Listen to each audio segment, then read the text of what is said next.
Morning, sir. Good morning.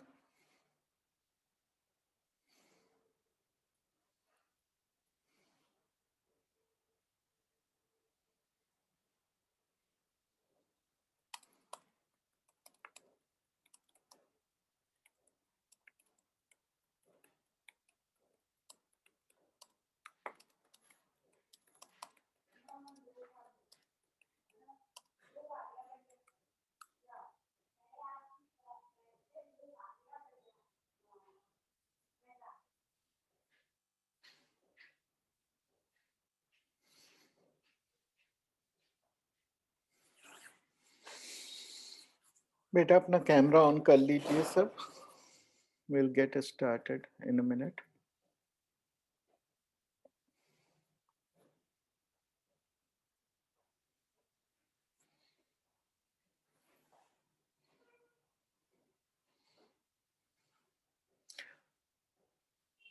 नैना अपना camera on करिए बेटा.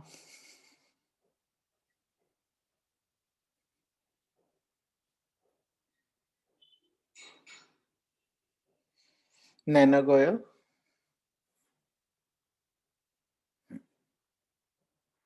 Sir, give me 10 minutes, sir. Okay.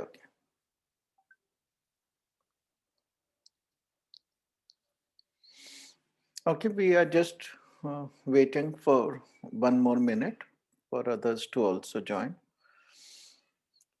So, see, in the last class we talked about, we had a class on Monday. ठीक है. सो उसमें हमने केवल temperature और heat क्या है ये बेसिक कॉन्सेप्ट्स की बात की थी जो हम अर्लियर क्लासेस में क्लास 9th एंड ऑल में पढ़ चुके हैं 8th एंड 9th में. ठीक है. So even if you didn't attend that class it's okay. अभी हम थर्मोडायनेमिक्स चैप्टर शुरू कर लेंगे आज और we will try to move at a pace ताकि हम थोड़ा इसको जल्दी कवर कर पाए. This is a very very important chapter. जो थर्मल एक्सपेंशन वाला, इससे thermal properties of matter and thermal expansion, वो वाला चैप्टर अलग से होगा. ठीक है. वो आपकी दूसरी क्लासेस में हो जाएगा. Okay. So we'll get started. Doesn't look like others are joining, which is not a good thing because this is a very very important chapter. Okay, but we will start now. So let's start with what is thermodynamics. Okay, so जैसा आप नाम से देख सकते हैं, thermo, right? Thermo जो है, it indicates that it has to do something with heat. Okay, and dynamics. Okay, dynamics has to do something with work, force, energy, etc. Okay, इन सब की स्टडी को हम क्या बोलते हैं? डायनामिक्स. और thermo is related to heat. तो इसमें हम इन दोनों के बारे में एक साथ पढ़ते हैं, right? Because in the past, बहुत साल पहले, हीट को हम बिल्कुल अलग समझते थे. हीट अलग चीज है, वर्क फोर्स एनर्जी अलग चीज है. लेकिन बाद में समझ आया कि ये दोनों रिलेटेड हैं. ठीक है. तो हमने उसको मिलाकर एक ब्रांच बना दी, थर्मोडायनेमिक्स. जैसे कि इलेक्ट्रिसिटी मैग्नेटिज्म को शुरू में अलग समझा जाता था, बाद में समझ आया कि वो रिलेटेड है, तो ब्रांच बन गई इलेक्ट्रोमैग्नेटिज्म. ठीक है. तो थर्मोडायनेमिक्स में हीट और वर्क फोर्स एनर्जी का आपस में जो रिलेशन है उसको हम पढ़ते हैं. So it's a branch of science that deals with interconversion of heat and other forms of energy, other known forms of energy, but in essentially it is relation between heat and work force energy etc. ठीक है. अब next चीज कि जो thermodynamics है, इसमें हम macroscopic level पे रहेंगे. ओके. मैक्रोस्कोपिक का मतलब ये है कि इसमें हम एटॉमिक पार्टिकल लेवल पे क्या हो रहा है, एटॉमिक मॉलिक्यूलर पार्टिकल लेवल पे क्या हो रहा है, कि एक पार्टिकल की क्या वेलोसिटी है एटसेट्रा, उस पे हम नहीं जाएंगे, ठीक है। वो कभी कभी डिस्कशन में वो टॉपिक्स आएंगे, but that is not the core of the subject, ठीक है। इसमें हम बल्क मैटर की बात करेंगे हमेशा। बल्क मैटर का मतलब जैसे 1 kg of something, 1 kg of iron, 10 grams of oxygen, whatever, right? Bulk matter, not an individual particle. Bulk matter का क्या मतलब है? वो मैटर जिसमें कि बहुत सारे पार्टिकल्स हैं, ठीक है। और सबसे पहली चीज हमें इसमें जो समझनी है टर्म है, वो है थर्मोडायनामिकल सिस्टम, ठीक है। और सिंपली सिस्टम, ज्यादातर हम इसको बस सिस्टम बोल देंगे, लेकिन पूरा नाम क्या है? थर्मोडायनामिकल सिस्टम।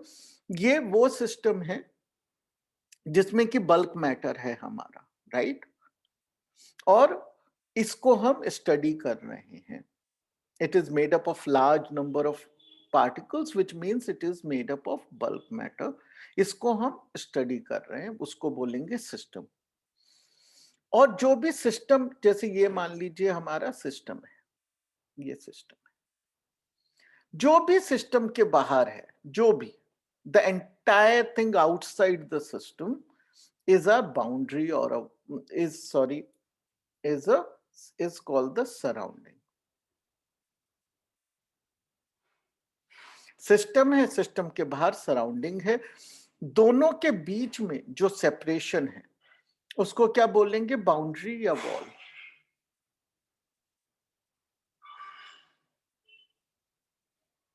राइट। वेरी क्लियर, एकदम सिंपल सी बातें हैं ये, Yes, sir. ओके। और ये जो बाउंड्री और वॉल है, ये इमेजिनरी भी हो सकती है, रियल भी हो सकती है, ठीक है। We will talk more about कैसी कैसी वॉल्स होती हैं, बट इट डजंट मीन कि there has to be a physical wall, it could be an imaginary wall also. तो सिस्टम है, सराउंडिंग्स है, और सिस्टम, सराउंडिंग, वॉल, तीनों चीजों को जोड़ दिया जाए तो वो हमारा क्या बन गया? Universe, okay. ये इतना इंपॉर्टेंट कोई बात नहीं है, लेकिन मतलब कि यूनिवर्स में क्या चीजें हैं? एक सिस्टम है, उसके चारों तरफ एक बाउंड्री है, और उसके चारों तरफ एक सराउंडिंग्स है, right. That is the meaning of that. तो ये टर्म्स हमें बस क्लियर होने चाहिए, कोई ये कॉम्प्लेक्स बात नहीं हो रही है इसमें, ठीक है। अब ये बाउंड्री वॉल के बारे में थोड़ा सा समझ लेते हैं कि ये जो बाउंड्री या वॉल है, ये रियल भी हो सकती है, which is very common, but it could even be imaginary, right? तो कभी रियल में तो कोई बड़ी बात नहीं है, हम समझ सकते हैं कि एक बॉक्स है, इसके अंदर कुछ मैटर है और बाहर कुछ मैटर है। ये बॉक्स मान लीजिए बना हुआ है प्लास्टिक का, तो ये प्लास्टिक वॉल हो गई, राइट। इमेजिनरी कैसे हो सकती है? कि मान लीजिए पूरा रूम है, रूम में मैं ये कह दूं कि इन कोऑर्डिनेट्स के बीच में, इन कोऑर्डिनेट्स के बीच में, ये बस कोऑर्डिनेट्स हैं, there is no wall created, इसके अंदर मेरा सिस्टम है और इसके बाहर मेरी सराउंडिंग्स है, ये मैंने डिफाइन कर दिया। तो ये क्या बन गई? इमेजिनरी वॉल बन गई, okay. So it can be real और इमेजिनरी, और ये दो तरह की होती है, स्पेशली अगर ये रियल है। अगर रियल नहीं है तो यू नो देन तो they will be not restricting any movement. लेकिन अगर रियल है तो स्पेशली तब, although this applies to both, they can be of two types. The wall can be diathermic और इट कैन बी एडियाबैटिक, ठीक है। Diathermic,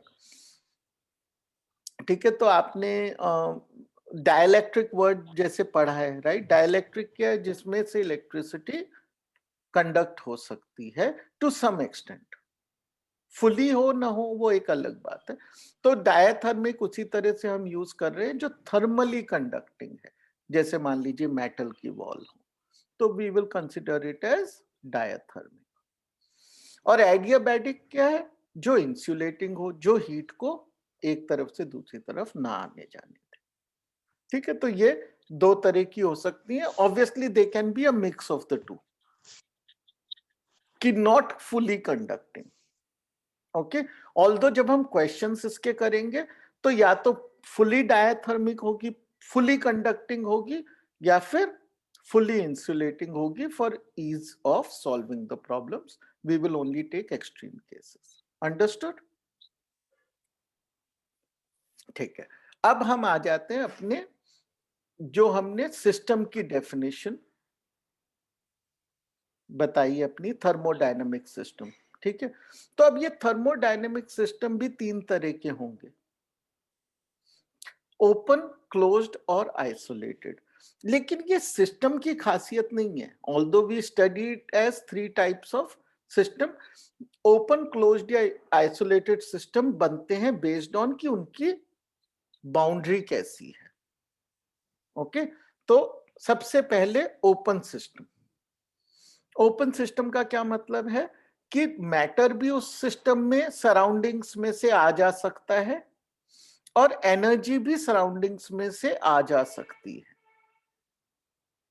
ठीक है, ऐसे सिस्टम को कहेंगे open system, right. So close system क्या है? क्लोज सिस्टम में जो मैटर है वो सिस्टम को लीव नहीं कर सकता, उसको एंटर नहीं कर सकता, लेकिन एनर्जी कर सकती है। ओके, और थर्ड क्या है? Isolated, right.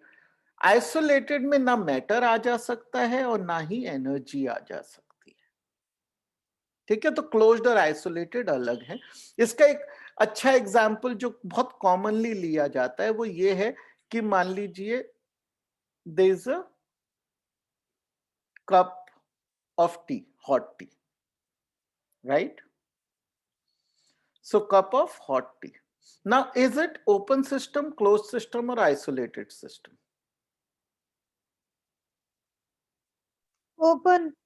This is open. क्यों? क्योंकि इससे हीट भी बाहर जा सकती है, खुला हुआ है, और इसमें से ये जो भाप बन के बाहर जा रही है वो वाटर वेपर एस्केप हो रही है, इसमें से मैटर एस्केप हो रहा है, राइट। तो इसको हम कहेंगे ये ओपन सिस्टम है। अब इसी पे मैंने क्या किया कि I cover this with a plate, I cover this with a plate.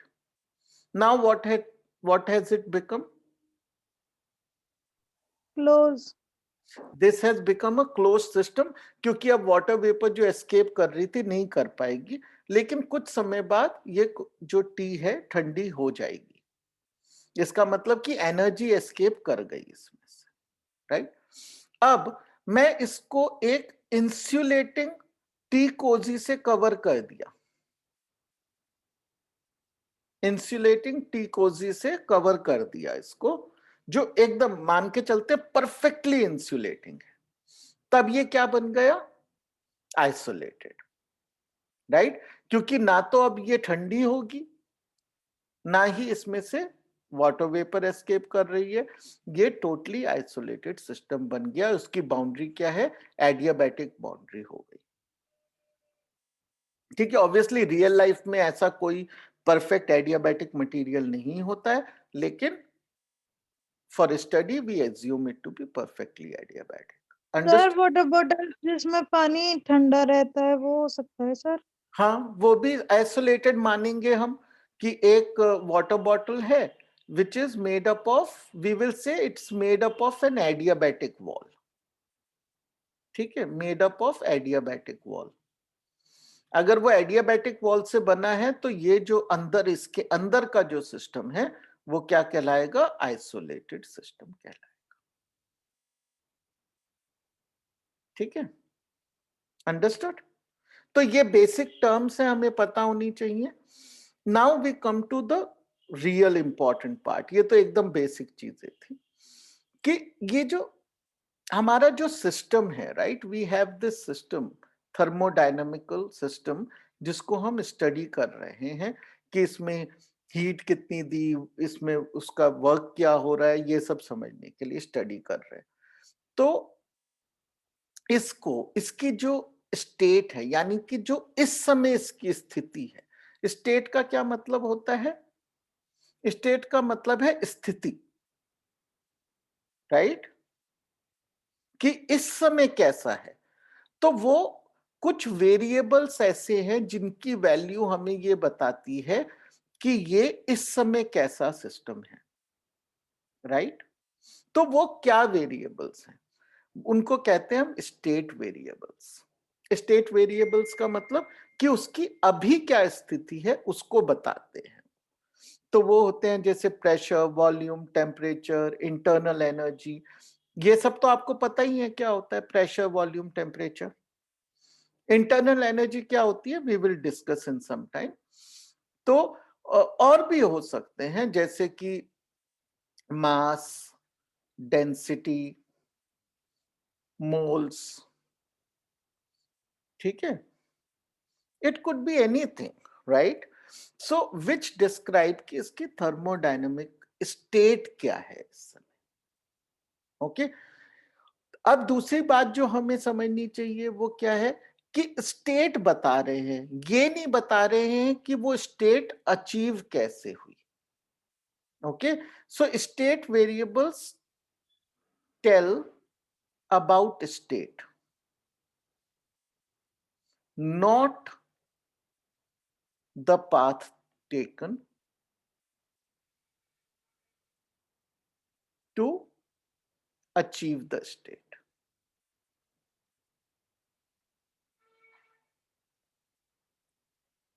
ठीक है, ये याद रखना है हमें कि स्टेट वेरिएबल्स केवल उसकी जिस समय की हम बात कर रहे हैं उसकी स्थिति बताते हैं, ये नहीं बताते कि वो स्थिति आई कैसे। ठीक है ना? तो ये इस चीज का फर्क अभी एकदम नहीं क्लियर होगा, जब आगे हम थोड़ा और आगे जाएंगे चैप्टर में तो आपको समझ आएगा कि इससे बहुत फर्क पड़ता है कि ये स्टेट वेरिएबल है या नहीं है। ठीक है, state variable will not depend on the path taken. अब स्टेट वेरिएबल्स दो तरह के होते हैं, ये हमें पता होना चाहिए कि दो तरह के होते हैं क्योंकि इसी पे क्वेश्चन आ सकता है, इंटेंसिव एंड एक्सटेंसिव। ओके, तो इसमें ना एक्सटेंसिव कौन से होते हैं उसको पहले समझिए। एक्सटेंसिव जैसा कि नाम बता रहा है, ये एक्सटेंट पे डिपेंड करते हैं। एक्सटेंट का मतलब कि कितना अमाउंट है किसी चीज का। ठीक है, तो एक्सटेंट वेरिएबल्स, एक्सटेंसिव वेरिएबल्स कौन से होंगे? एक्सटेंसिव स्टेट वेरिएबल्स जो मैं ये कहूं कि मान लीजिए अब मेरे पास 1 कप चाय है और वर्सेस 2 कप चाय है। ठीक है, या फिर उसको ये भी नहीं मैं कहता हूं, ये एक चाय है, ठीक है, ये यहां तक भरी है या यहां तक भरी है। जिन चीजों को, जिन वेरिएबल्स को इस चीज से फर्क पड़ता है वो क्या होंगे? एक्सटेंसिव स्टेट वेरिएबल्स होंगे। जिनको इस बात से फर्क नहीं पड़ता जिन वेरिएबल्स को, वो होंगे इंटेंसिव स्टेट वेरिएबल्स। अंडरस्टूड? जैसे कि अगर मान लीजिए इतने चाय का टेम्परेचर 100 डिग्री है, तो चाहे चाहे इतनी हो तभी भी 100 डिग्री सेल्सियस ही कहलाएगा temperature, right? Temperature is not dependent on कि कितनी चाय है उसमें। उसी तरीके से things like density are not dependent on कि कितनी चाय है। Okay, so some of the variables are not dependent on the amount. Okay, वो यहां वहां हर जगह एक जैसे हैं, राइट? उनको बोलेंगे हम इंटेंसिव। तो जैसे टेम्परेचर है वो इंटेंसिव है, डेंसिटी इंटेंसिव है। ठीक है, अब दूसरी चीज क्या है, एक्सटेंसिव। एक्सटेंसिव क्या है, जैसे मास, मास क्या है, एक्सटेंसिव है। इतनी चाय का, इतनी चाय से मास कम है ना, आधे भरे हुए कप का मास पूरे भरे हुए से कम है, तो ये एक्सटेंसिव वेरिएबल हुआ। ये एक्सटेंस पे डिपेंड करता है। Similarly volume is also extensive, and we will find that internal energy जो एक स्टेट वेरिएबल है, इंपॉर्टेंट है बहुत, वो भी एक्सटेंसिव है। यानी वो एक्सटेंट पे डिपेंड करता है, ज्यादा सब्सटेंस में ज्यादा होता है, कम सब्सटेंस में कम होता है। ओके, सबके वीडियोस ऑफ हो गए बेटा, वीडियोस ऑन रखिए, keep your videos on. Okay, यहां तक समझ आ गया आपको? ये कुछ टर्म्स हमें समझने हैं आगे के लिए, राइट? तभी पूरी कहानी समझ आएगी ना।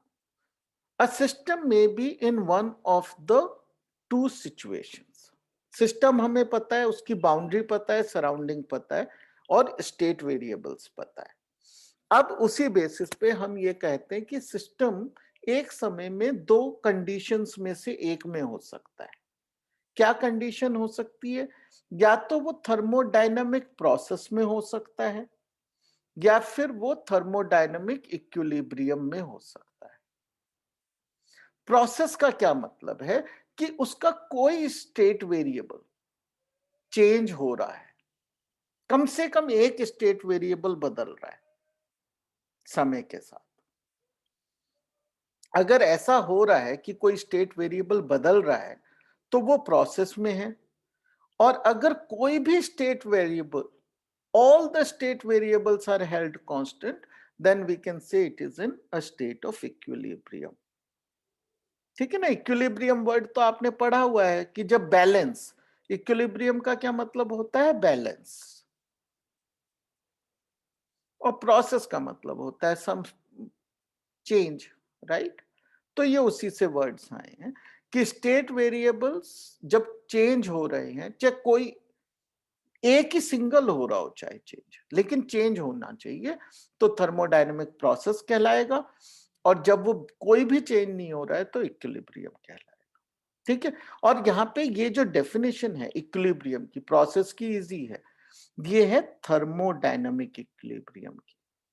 ये याद रखिए कि थर्मोडायनामिक इक्विलिब्रियम का मतलब है all state variables are held constant. क्योंकि हम एक और इक्विलिब्रियम की बात करेंगे, इसलिए याद रखिए।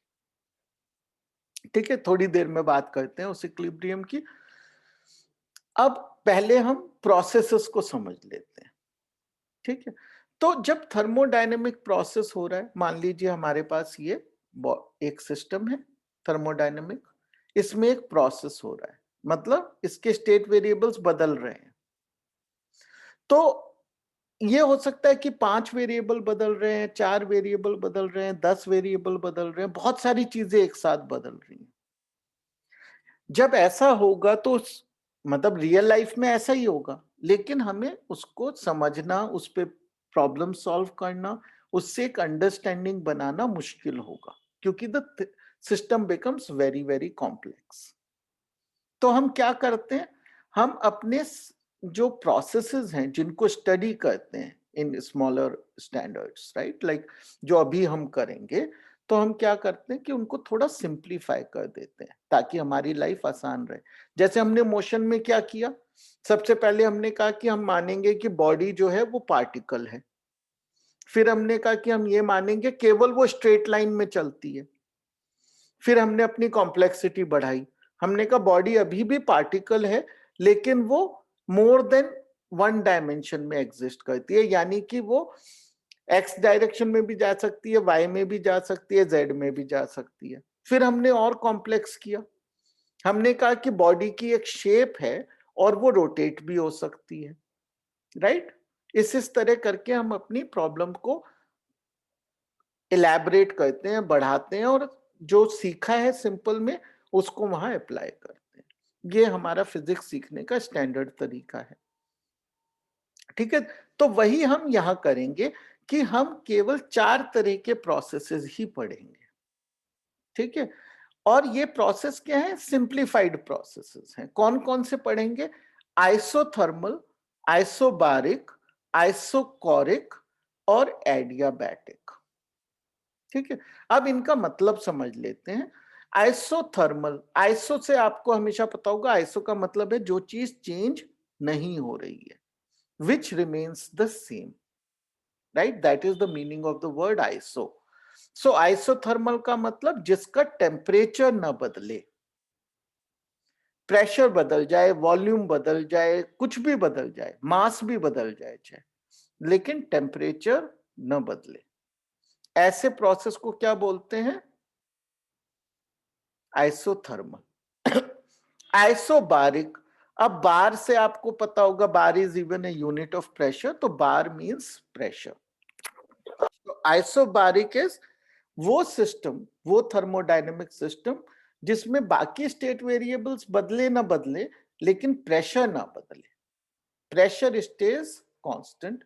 और उसी तरह से आइसोकोरिक मींस जिसका वॉल्यूम ना बदले, वो एक रिजिड कंपार्टमेंट के अंदर है जिसका वॉल्यूम नहीं बदल रहा है, तब हम उसे कहेंगे आइसोकोरिक।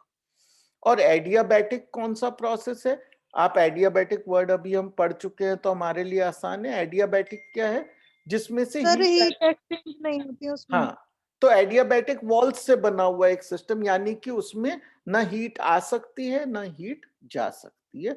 जब ऐसा प्रोसेस हो रहा है, यानी a process in which there is no heat exchange, okay, उसको हम बोलेंगे एडियाबैटिक। ठीक है, तो केवल 4 तरीके ही सिस्टम्स को हम स्टडी करेंगे as we go forward. Understood?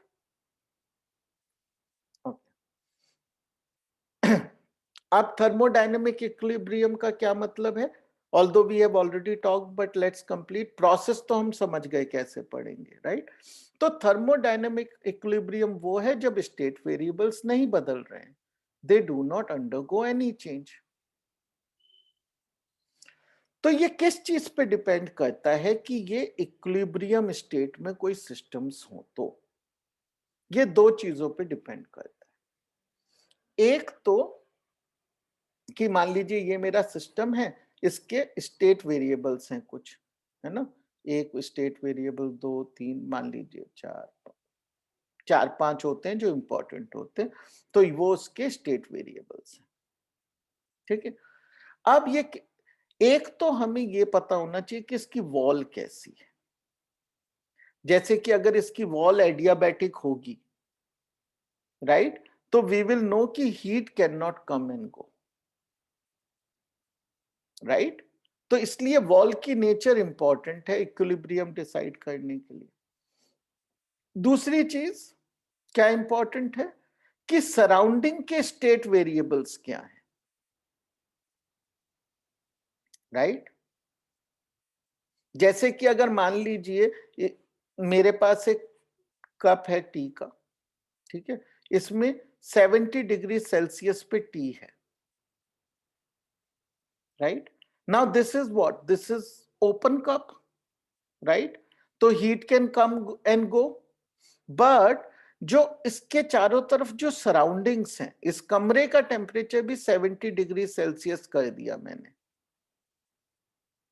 तब चाहे वॉल बीच में एडियाबैटिक नहीं भी है, क्या इन दोनों ये इक्विलिब्रियम में होंगे, इक्विलिब्रियम में होंगे, राइट। हमें ये बात समझ आती है, चाय क्यों ठंडी होगी जब उसकी सराउंडिंग 70 डिग्री है, ना वो गर्म होगी ना ठंडी होगी, वैसी रहेगी। तो इसका मतलब जो इक्विलिब्रियम है वो नेचर ऑफ वॉल पे भी डिपेंड करता है, और स्टेट वेरिएबल जो सराउंडिंग के हैं उनमें और सिस्टम में क्या डिफरेंस है उस पर भी डिपेंड करता है। ठीक है, तो हम वॉल से भी इक्विलिब्रियम क्रिएट कर सकते हैं, by changing surroundings also we can create equilibrium. Now let's come to a more important term actually, okay, which is thermal equilibrium. ये ज्यादा इंपॉर्टेंट है, हमें पता होना चाहिए क्या है। थर्मोडायनेमिक इक्विलिब्रियम का क्या मतलब था कि सारे स्टेट वेरिएबल्स कांस्टेंट हैं विद टाइम, लेकिन थर्मल इक्विलिब्रियम का मतलब ये है कि टेम्परेचर एक्चुअली उसका कांस्टेंट है।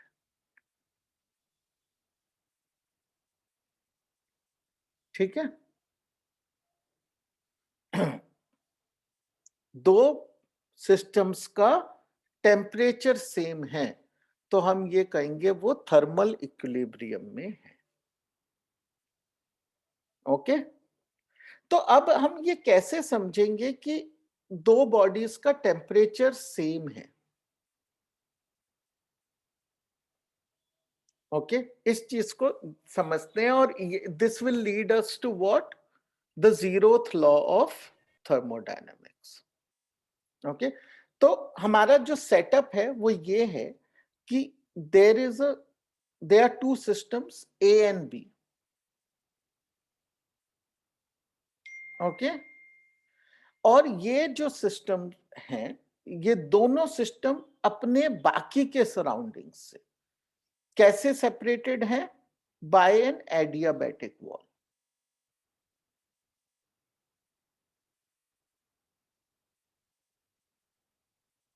राइट, और आपस में कैसे सेपरेटेड है? बाय अ डायथर्मिक वॉल, यानी कंडक्टिंग वॉल। एक ऐसी सिचुएशन देखते हैं, right? If we see this situation, then if there is no heat exchange between A and B, then we will say they are in thermal equilibrium. ठीक है, हम ये जानते हैं ये कब होता है? जब दोनों का टेम्परेचर सेम होता है। ओके, ये होता तभी है, लेकिन जो डेफिनेशन है वो ये है कि ये एडियाबैटिक वॉल से सराउंडिंग से सेपरेटेड है, आपस में डायथर्मिक वॉल से सेपरेटेड है और इनके बीच में हीट एक्सचेंज नहीं हो रहा है। Understood? Is this clear? Yes, sir. Okay, Yes, sir. wonderful. So we come to the, ये मैंने समझा दिया, we come to this now. Our zeroth law of thermodynamics. ठीक है, तो zeroth ऑब्वियसली हम ज्यादातर लॉज पढ़ते हैं तो उनके नाम होते हैं first law, second law, third law, right? That is the natural number counting 1 2 3 4। यहाँ पे एक स्ट्रेंज केस है कि जीरोथ लॉ है सबसे पहला law, not first. The reason is simple कि the first law and the second law of thermodynamics were already defined. okay, but then the need was felt कि a basic concept of thermal equilibrium वो तो explain नहीं किया गया, उसके लिए कोई लॉ नहीं था, जबकि वो यूज हो रहा था। ऐसा नहीं है कि वो कॉन्सेप्ट यूज नहीं हो रहा था, लेकिन वो लॉ की फॉर्म में डिफाइंड नहीं था और वो एकदम बेसिक है। तो ये माना गया कि ये भी लॉ होना चाहिए। तो अब उसके लिए क्या नंबर दें? 1 और 2 तो पहले नाम दे दिए गए थे, उसको बदलते अगर तो सारा लिटरेचर बदलना पड़ता। तो उसका सॉल्यूशन निकाला कि उसको नाम दे दिया जीरोथ लॉ। ओके, इसलिए इसको बोलते हैं जीरोथ लॉ ऑफ थर्मोडायनेमिक्स, क्योंकि इसकी स्टेटमेंट जो बना वो फर्स्ट और सेकंड के बाद में बना, जबकि होना पहले चाहिए था। तो जीरोथ लॉ ऑफ थर्मोडायनेमिक्स क्या बोलता है कि अगर दो सिस्टम आपस में थर्मल दो सिस्टम्स किसी और सिस्टम के साथ थर्मल इक्विलिब्रियम पे हैं सेपरेटली, तो वो आपस में भी थर्मल इक्विलिब्रियम में होंगे। राइट, ये स्टेटमेंट सर थोड़ा, एक बार हाँ ये स्टेटमेंट सर थोड़ा, बोलो। फिगर के थ्रू समझा दे आप, कोई एग्जांपल सर? हाँ हाँ मैं समझाता हूँ। तो ये स्टेटमेंट थोड़ा अजीब सा लगता है, राइट? लेकिन अब इसको मैं एक पहले एग्जाम्पल से समझाता हूँ फिगर की बजाय, कि अब ये आप हम आज मेरा शायद चाय पीने का मन ज्यादा है, तो I am again and again taking the same example. ठीक है, तो ये हमारे पास दो चाय के कप है। ठीक है, अब हमने क्या किया कि एक कोई भी चीज ली, मैं एग्जांपल लेता हूँ, थर्मोमीटर का ले लेता हूँ, वैसे ये कुछ भी हो सकता है, आप थर्मोमीटर क्योंकि इजी होगा यूज करना, इस थर्मोमीटर को इसमें डिप कर दिया, कुछ देर के बाद ये दोनों इक्विलिब्रियम में आ जाएंगे, राइट? तो अब ये यस सर। इक्विलिब्रियम में आ गए हैं और ये क्या टेम्परेचर रीडिंग बता रहा है, मान लीजिए 70 डिग्री सेल्सियस बता रहा है। अब मैंने ये थर्मोमीटर लिया और इसमें डिप करा, ओके, और ये अभी भी 70 डिग्री सेल्सियस बता रहा है। इसका मतलब ये है कि ये कप की जो चाय है और इस कप की चाय दोनों आपस में किस फॉर्म में है, थर्मल इक्विलिब्रियम में है, राइट? और यही चीज एक्चुअली मैंने थर्मोमीटर से आपको ये एग्जांपल बताया तो आपको ये समझ आएगा कि यही बेसिस है टेम्परेचर के मेजरमेंट का, राइट? अब हम इसको जो statement of zeroth law of thermodynamics है उससे समझने की कोशिश करते हैं, ठीक है? Okay, we will try to understand it based on Yes, the sir. statement of the zeroth law of thermodynamics, ठीक है? तो अब हम ना ये लेते हैं अपने सिस्टम्स,